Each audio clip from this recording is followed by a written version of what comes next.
Alright, so it's raining today. Can't go out metal detecting. It is Saturday, which is unfortunate because it's supposed to be really bad with this hurricane and all that stuff. Anyway, so just to show you some quick updates, I went ahead and got myself a smelting furnace. This one I got on eBay. A lot of people say the Harden brands are cheap. Um, I guess they don't last very long, which, as you can see, this one's had the serial number or phone number or something drilled out. So I'm assuming that this has been refurbished, because if I'm not mistaken that there's a motherboard and all that stuff back in there. But anyway, I do believe this was a refurbished one I got on eBay. Problem is, it came in, it's in great shape. I opened it up and there's no crucible. So the guy had already wrote me a note, real nice, said he apologized for the delay and that there was a crucible that was supposed to be coming in from Germany because of the size. It's a 3 kilogram crucible. Anyway, long story short, this is going to be one of my little projects. Gotta figure out how to set this thing and do all this business with it.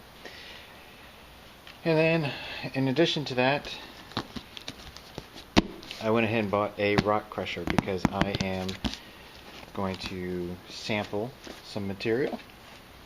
This material in here, I don't know if you can really see it, is I don't know why my camera's not focusing, but this is let's see if I can figure out how to focus this piece of crap. It's not focusing. This is actually gold ore, and I've got a bucket of it. I'm gonna test and see. You can see the iron in it.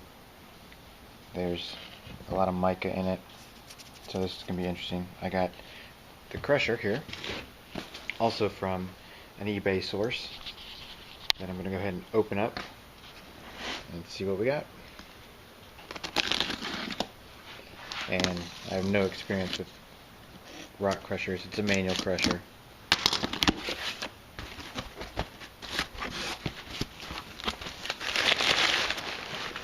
And there it is. So this is the rock crusher I got. It's a 3-inch diameter, and it's pretty well built.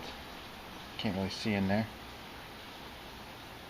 but this is called the Sore Thumb. I got it from a gentleman on eBay, and I think this was like 50 bucks or something of that nature.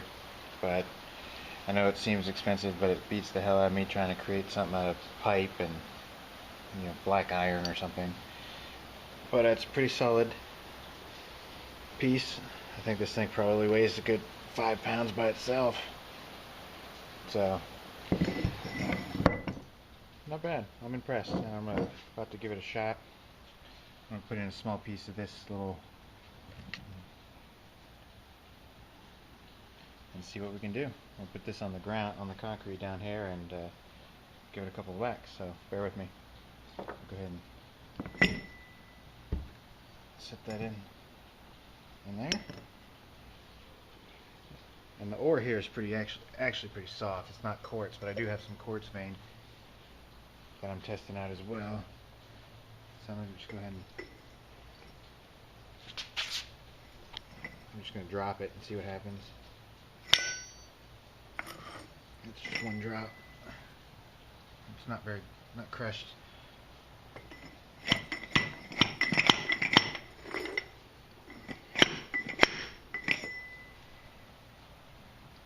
It's starting to flatten out.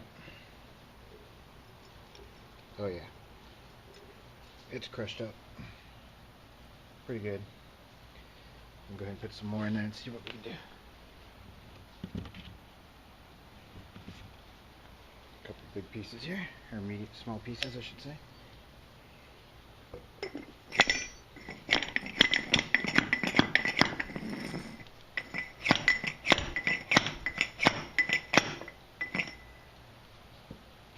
Oh yeah. That works. Pretty good.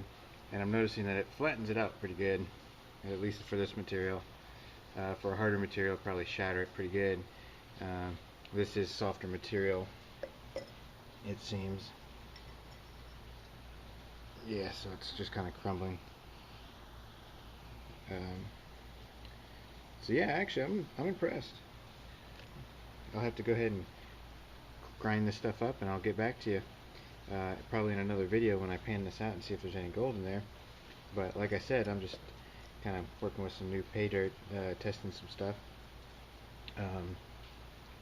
But overall, this crusher, which is what the video is really about, it's not bad. I like it. It's heavy duty. This looks like a 1/4 inch, maybe a little bit smaller. Steel, good welds on it. It's painted, which doesn't really matter. And this little plunger piece here or whatever is welded as well. It's a solid piece of steel for the crushing part, with some welded grooves on the bottom. So far, yeah, I think I like it. I think it was worth the investment, especially because I come across a lot of quartz and everything that I'd like to smash up and see what's inside them. So I just used this rock crusher to crush up most of that soft ore. Does a pretty good job. I mean, it's manual labor. Just word of warning, make sure you wear a mask, because the rock dust and everything comes up through here every time you press down, and it goes straight into your face if you're standing right over it. So wear a mask. I'm literally covered in dust, so I'm gonna go ahead and pan this out and see what we got, and that'll probably be a separate video like I said earlier. But I just wanted to give you an update on how this thing worked, and it worked pretty good. I mean, you got a pretty fine material. I apologize for the camera not focusing properly. This is my old Kodak Play Sport that's finally, I think, on its last leg. That's why it's probably changing colors on you. So right now it's all I got to work with out here in the garage, because it is pouring down rain. I don't want to carry the other cameras out, so I'm going to go ahead and pan this stuff out and see what we got. Alright, I'll get back to you.